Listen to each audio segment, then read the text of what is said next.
All right, welcome back, and joining me for a closer look at what's played out on the market scene today is Towell from Sasfin Securities. Thank you so much for your time, Rob. It's been quite Pleasure. an interesting, I guess, more than 24 hours, as we have had Trump really getting the markets in a panic yesterday after the announcements on the tariffs, but now seeming that he's taking a little bit of a pause. What's happening there? Yes, the market's been whiplashed by Trump and his tariffs. So obviously he wanted to implement tariffs straight away for Canada and Mexico. And then after discussions with them, he's now delayed it by a month for both. Although he has kept his tariffs on China, and China are retaliating with some of their own tariffs as well.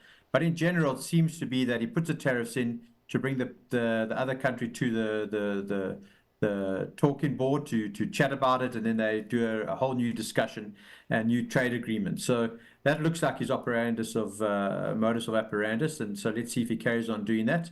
But the market's getting whiplash. But it was a good one today. The market was strong across all sectors across our board, and also we got a little bit of volume today, just short of 20 billion. We've been doing about 15 to 18 billion every day, which has been really low. So a little bit more volume coming back, and all sectors really strong: banks, industrials, and local mining. All right. Well, let's take a look at some of the JSE companies that came out with numbers today. Of course, Pick n Pay and Boxer coming in together. But let's actually start off there with Pick n Pay. It was quite interesting to read because you see the sales of the actual Pick n Pay stores are still in negative territory, but then they are in positive territory when you look at the like picture. I did see that the share price climbed almost 5% there. Are investors more optimistic and maybe also just holding on to the kind of that like figure that the company says that it's focusing on? I think so. Obviously, it looks like they've stabilized the business. They have closed multiple stores across the country. So that amount of store closures obviously affected their revenues as those stores closed down. But as you say, on a like-for-like basis, they are starting to look a little bit better.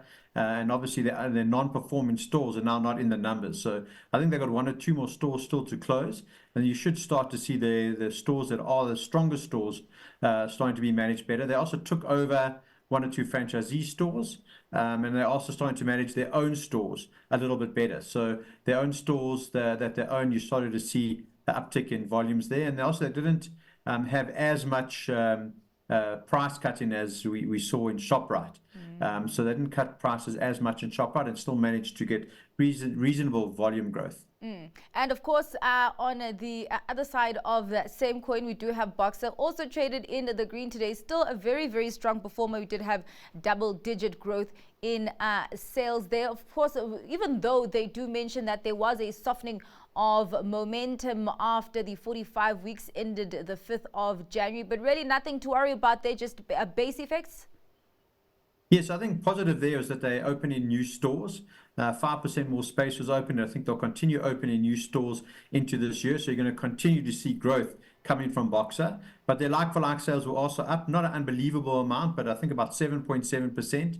So that was good, like-for-like growing. And then obviously they're still going on this very good growth path now that they're not encumbered by debt from Pick n Pay. So they're growing their business. And I think it was a solid set of numbers. Obviously, when they first listed, it was around 54 Rand, and now they're 64 Rand. But most analysts are looking for around 75 Rand target price. So I think it's still worth going in for Boxer, and they are growing, and also looks like a stable, good business. They had 1 or 2 issues with their licensing of liquor stores, which has delayed some of their liquor sales, and that will come through in the next quarter. So if they get those liquor licenses through, you should start to see some better numbers as well. So all in all, a fair set of numbers from Boxer, and it looks like stabilization in Pick n Pay. All right. Well, Sirius, heavy on the acquisition trail. It did acquire another property in Germany. Talk to me about this growth strategy. Yeah, so they bought this property in Germany. It's got 25% vacancy in it. And they like those type of properties because they seem to add value where there is vacancies. So they take over a property that's got really strong tenants, but a bit of vacancy, and then they fill those vacancies with their model and how they manage their properties. They change the construction and how those vacant areas are, and they put much more different businesses in and smaller businesses, and they get that vacancy down. So they've been really good with their acquisitions, and they add value every time they do a purchase. So I think this carries on from what they've they've said is they're buying business parks and industrial areas where they can add value. And this looks like another one. It's not a huge purchase. It's about 200 million rand, or just a bit over 200 million rand. And it'll just be an add-on to their very strong German business currently. Well, breakneck speed, and that's Ferrari, not just on the speedometer, but also on their earnings. Talk to me about that acceleration that we've seen there. Yeah, so their earnings were better than expected. And I think one of the reasons is that they've only got a 9% allocation to China. So their revenue is only 9% dependent on China, where some of the other car companies have had really big hits from a very slow China in the last year and a half. So you see that they had slower sales out of that area, but it was easily surpassed by growth in Europe and in America as well. So they outperformed all analyst expectations. And one of the reasons is they make sure that there's not an oversupply of Ferraris. You have to be on a waiting list. And they really do market their company really well, and it's more run like a luxury goods company rather than a vehicles company. So a very good set of numbers. I think at this stage they're up about 7.5% after this set of numbers, and I think long term it's a company that you can hold as a luxury stock in your portfolio. All right. Well, what else are you holding, Rob? Your stock pick for today? Well, I think the South African markets had a bit of a whiplash, and I've said it before that I think that South African banks have still got upside. Capitec came out with very good numbers, trading update earlier in the week, and I think you can definitely add to Capitec at these levels as we get a stabilized South Africa and a slightly growing South Africa. So you could buy Capitec. All right. Well, thank you so much for your time and for your analysis on what has moved our money today, Rob. That was Robert Towell from Sasfin Securities.